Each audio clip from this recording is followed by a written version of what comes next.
mais du coup je vais vous raconter l'histoire. Donc ça c'est mon avatar, interprété par Midjourney, qui est une intelligence artificielle qui permet de faire des images. Donc j'ai rentré mon portrait et l'intelligence artificielle m'a créé une autre tête, plus jeune. Et je me suis déguisé dans l'intelligence artificielle, donc vous pouvez le faire hein, si vous voulez. C'est assez facile à faire d'utiliser Midjourney ou ces logiciels-là. J'ai rentré un prompt où je lui dis à l'intelligence artificielle dessine-moi comme si j'étais Velázquez, le peintre espagnol extrêmement célèbre. Donc ça c'est mon autoportrait en Velázquez, mais un Velázquez, alors je lui ai dit fais-moi en Velázquez cyberpunk. Vous savez ce que c'est un cyberpunk? C'est un voyou cybernétique. Donc je suis un peintre de science-fiction. C'est-à-dire que là j'ai un pinceau à peindre laser avec une tablette graphique là en bandoulière et il m'a peint en Velázquez, c'est-à-dire avec la croix de l'ordre de Santiago. Alors venez, je vais vous montrer. Je vais vous raconter une petite histoire. Ça, ici, là, ce que vous voyez, c'est un des tableaux, c'est inspiré d'un des tableaux les plus célèbres de l'histoire. C'est-à-dire qu'en fait, à l'origine, ici, ce tableau-là, c'est un tableau d'un peintre qui s'appelle Velázquez, qui est un peintre espagnol extrêmement célèbre. Alors, je vais vous expliquer un truc de fou total. Je vais couper la caméra, je vais filer la caméra. Quelqu'un veut tenir la caméra comme ça? Voilà, donc tu me files. Pendant que je parle. Et alors je vous raconte l'histoire. Alors ça va demander un peu de concentration.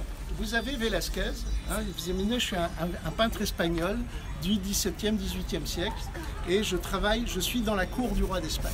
Hein, nous sommes là dans la cour du roi d'Espagne du futur. Donc je suis le peintre de la cour.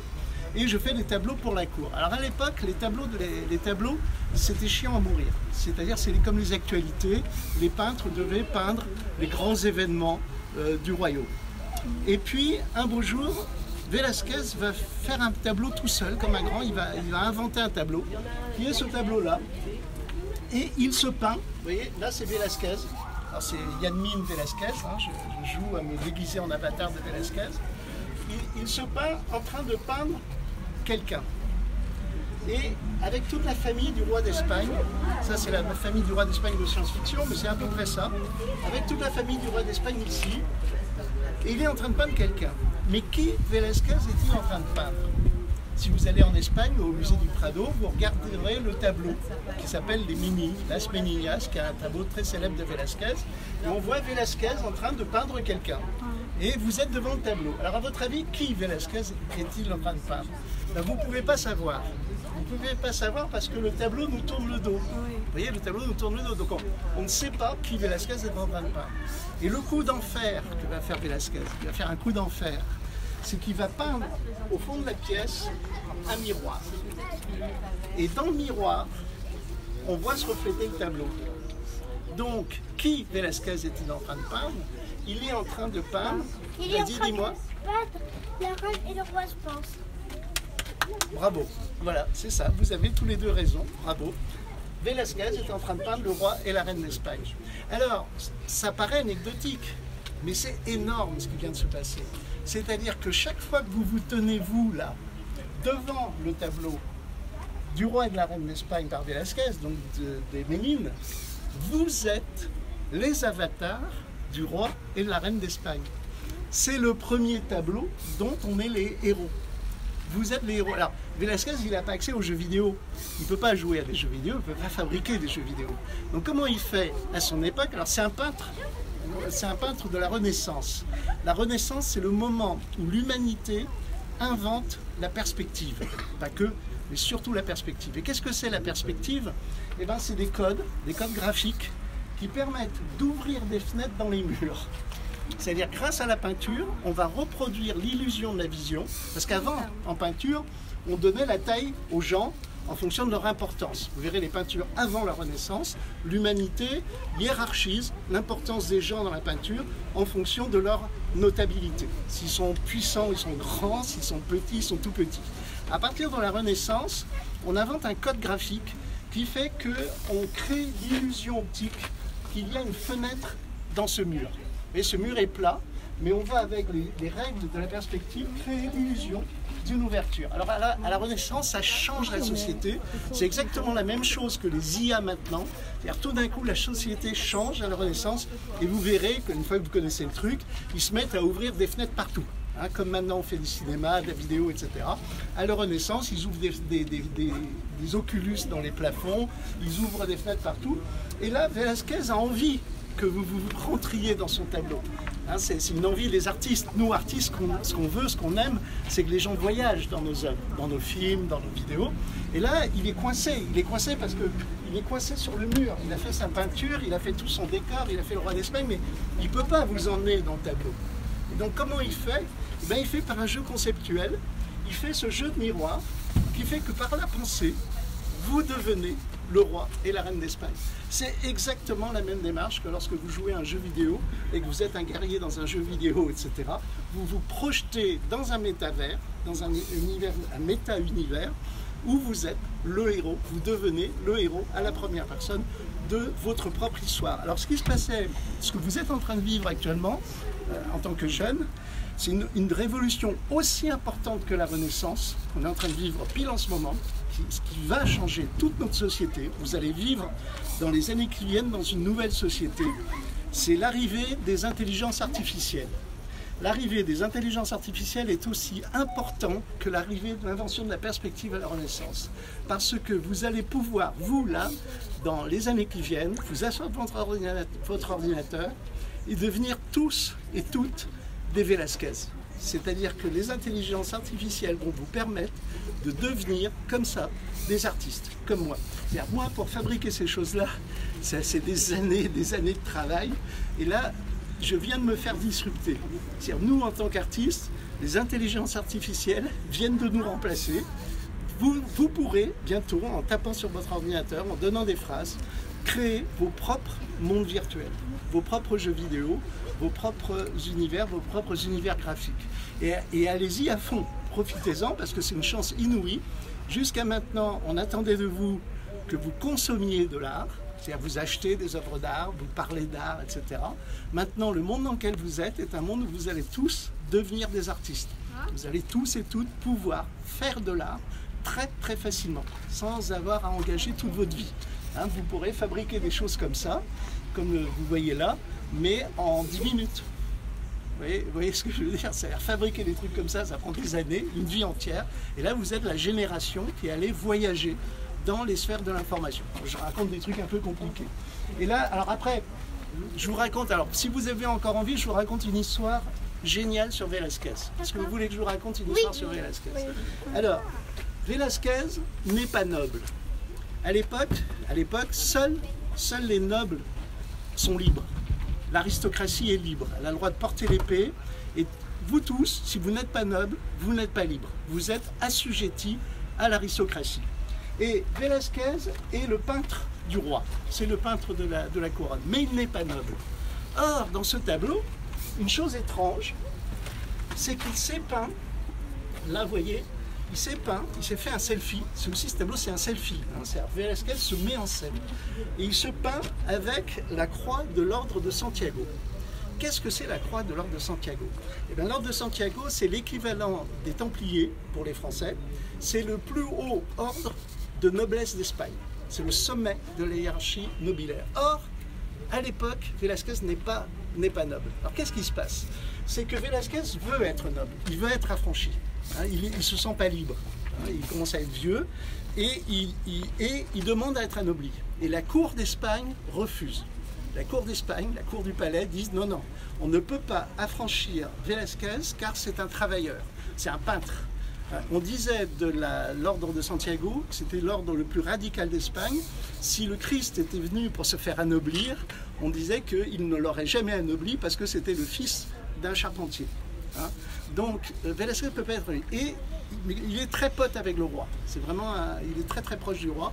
Et le roi intercède auprès du pape, c'est-à-dire écrit au pape et demande au pape d'obtenir une dérogation pour Velázquez. Et du coup, le pape signe la dérogation. Du coup, Velázquez est anobli. Il apprend qu'il est anobli. Alors c'est là que ce tableau devient absolument génial. Je l'ai appelé, parce que moi je suis un artiste un peu science-fiction punk. Hein. Donc j'ai appelé ce tableau Velázquez Aristopunk. C'est-à-dire qu'en fait, ce tableau est un bras d'honneur que fait Velázquez à la cour d'Espagne. Et je vous explique pourquoi. C'est que, vous voyez, le tableau, en fait, à l'origine, ce tableau était un tableau de cour qui consacrait l'infante comme la future reine d'Espagne. Et on a une petite fille qui va être la future reine d'Espagne parce que c'est le seul enfant qu'a eu le roi. Et on fait un tableau de cour où il n'y a que ça. Il n'y a que l'infante et un jeune page à côté qui donne son diplôme d'infante à l'infante. Sauf que le roi a eu un enfant mâle quelques années plus tard. Du coup, l'infante a perdu son statut de future reine d'Espagne et le tableau est rentré dans un placard.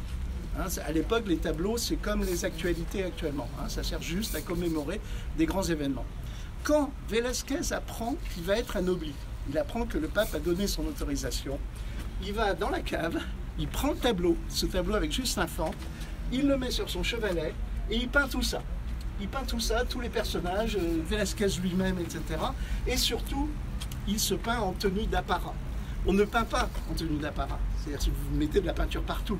Donc c'est vraiment un selfie, il se met en scène, et il se met en scène avec la croix de l'ordre de Santiago, et vous regarderez, si vous regardez le vrai tableau, il s'est peint avec une épée. Il s'est peint avec une épée sur le côté. Moi, j'ai mis la rapière dans mon dos pour faire un peu pareil.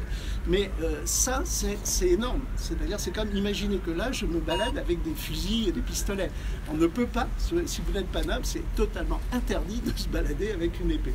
En fait, Velázquez, en faisant ce tableau, est en train de dire à la cour d'Espagne, hey, les mecs, regardez, je suis de l'ordre de Santiago, je suis au plus haut ordre de noblesse d'Espagne, je porte l'épée et en plus il a les clés du palais. C'est-à-dire qu'on sait ça historiquement, il s'est peint avec une petite bourse sur le côté, dans la bourse il a les clés des appartements royaux. Il est en train de dire de façon explicite à la cour, je suis au plus haut niveau, je suis plus haut que vous tous dans le palais. Et d'ailleurs, le tableau ne sera jamais présenté au public. Il était trop provocateur et il ne sera jamais exposé au public, il sera toujours exposé dans les appartements royaux, puisqu'il était extrêmement proche du roi. Voilà, j'ai fini ma petite histoire de Velázquez. Après, je vous incite à aller regarder le vrai tableau. Vous faites Wikipédia Les Ménines, Las Meninas, et vous trouverez le tableau. Je ne veux pas vous retenir. Après, j'ai d'autres tableaux. Ici, j'ai un tableau avec des robots. C'est pareil, ça marche avec le QR code. Il faut filmer le QR code qui est là et filmer le tableau. Moi, ça marche pas parce que j'ai pas un abonnement, j'ai pas de Wi-Fi et j'ai pas un abonnement, j'ai un abonnement en France, donc je peux pas vous le montrer. Et derrière, juste à côté, vous avez la princesse Marguerite, parce que quand je l'ai lancée sur IA, l'IA m'a sorti une image très belle, donc du coup je l'ai refaite à côté, je l'ai faite en grand. Et derrière, vous avez un golem qui apparaît dans les menhirs. Les menhirs bretons.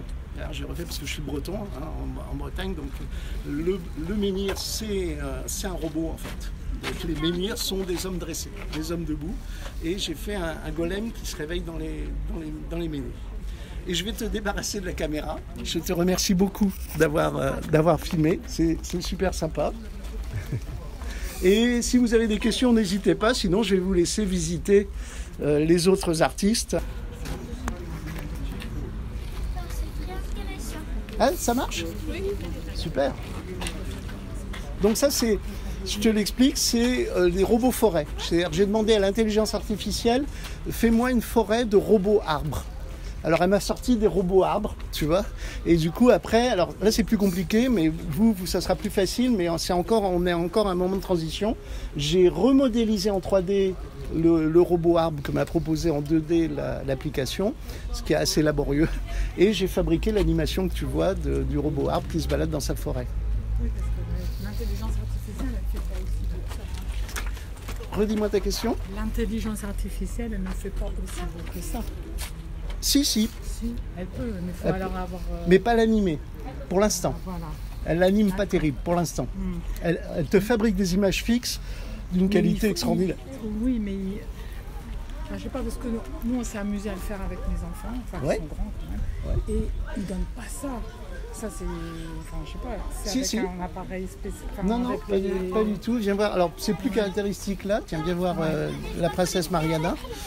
Tu vois, parce que là, si tu veux, celle-là, je l'ai retouchée. Là, elle n'est pas Celle-là, touchée. Elle est un peu plus, oui, elle est un peu plus. C'est exactement ce que sort l'intelligence artificielle. Voilà. Tu vois. Alors si c'est ça que tu Non, mais veux là, dire, oui, oui. c'est ça, parce que Ça- là on sent. Oui. On sent qu'il y a quelque chose Absolument. qu'elle ne fait pas. Oui, mais tu as raison, bravo. Tu as un vrai talent pour identifier les anomalies. Effectivement, elle est retouchée. Ouais. Tu vois, Parce qu'elle est vraiment plus belle que celle-là. Ah oui. Moi je trouve que Toi, celle-là tu est es plus, vivante. t'es plus sensible à celle-là. Oui. Ah, c'est intéressant, c'est Ah, bien. ouais. Celle-là, elle n'est pas vivante. Oui, elle est un peu hiératique. Elle est intelligente. Tout à fait, parce que là, j'ai fait exprès de la lumière. de les rendre vers nous, surtout de Ouais, les c'est rendre. ça, c'est Voilà. l'attitude. Et voilà, les robots ont une Ouais. attitude un peu plus humaine. dynamique. Un peu tu vois, plus. un peu plus voilà, C'est c'est ça. ça. C'est Alors ça. que là, elle pose. Effectivement, tu as raison, les intelligences artificielles ont un peu encore tendance à Puis faire elle a des un trucs. regard complètement, un peu stable. complètement vide. C'est Ouais, vrai, trop c'est génial vrai, parce c'est une que poupée. On peut s'amuser. quoi. Voilà. Mais comment on fait là pour avoir T'as la le QR vidéo code ici à gauche. Excuse-moi, Elle excuse-moi. change, Elle quoi? elle change de. Elle change. Oui, elle change d'apparence, c'est ça, elle se transforme.